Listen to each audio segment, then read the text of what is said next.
A courthouse in Ulster County in New York is probably not the venue that first comes to mind as the place to resolve constitutional questions for competing state laws over abortion rights. But the county, better known for Woodstock, is set to host a confrontation between Texas Attorney General Ken Paxton and his New York counterpart, Letitia James. On Monday, James sent a letter to a state Supreme Court judge in Ulster County stating her intention to defend the state's shield law, which prohibits state officials from cooperating with investigations into New York providers offering out-of-state abortions. The letter responds to a lawsuit filed a month ago by Paxton. Alex Nguyen is a reporter for the Texas Tribune and has been following this case. She joins us now with more. Good morning, Alex. Hi, thanks for having me. What led Attorney General Paxton to file his lawsuit in New York? Yeah, so this case kind of started way back in December 2024. And so at that point, Attorney General Ken Paxton sued a New York doctor for mailing abortion pills to Collin County women in Texas. And then in February, a Collin County judge ordered the New York doctor to stop mailing pills and also to pay more than 113,000 in penalties and fees. However, the acting county clerk in Ulster County in New York declined to file that judgment, citing shield law in New York. So that was passed in 2023 following the overturn of Roe v. Wade.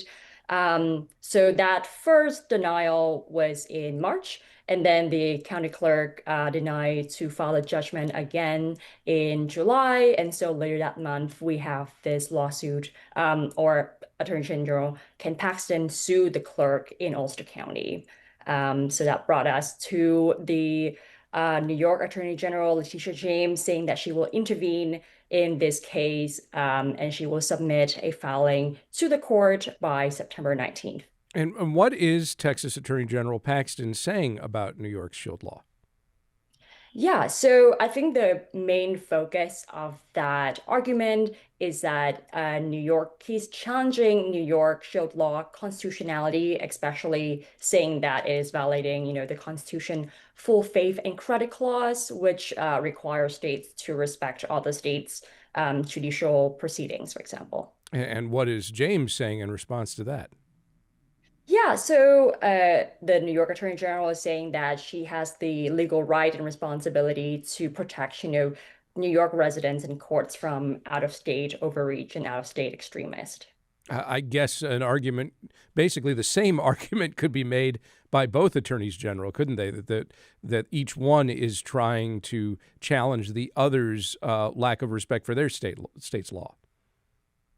Yeah, so this case, we'll see how the judge in Ulster County rules in this case, but a lot of people, experts, are thinking that this has the potentiality of, going all the way up to the Supreme Court.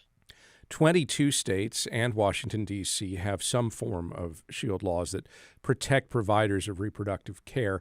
The extent and type of protections offered by each state's shield laws vary, of course. On the flip side, Paxton's joined over a dozen other attorneys general from Republican-led states in July, calling on Congress to take action against abortion shield laws. What exactly are they asking Congress to do? Yeah, so it's similarly saying that Congress should take actions against shield laws, raising the same argument that shield law violates the Constitution full of faith and credit clause as well as extradition clause. I guess with these are two different avenues to target the over 20 and DC shield laws. I guess one case we have the legal route, which probably will reach Supreme Court, given this very broad fight. And a lot of folks in the pro-life movement have also trying to find a test case to really bring a challenge against shield law as well. The Texas legislature just passed more laws during the latest special session targeting the availability of abortion-related medication to residents in the state. What does that legislation do? Yeah, so it will allow private citizens to sue anyone who manufactures or distribute abortion pills to and from Texas. And so that's another, effort to also get at this over like interstate sending or I guess exchange of abortion drugs.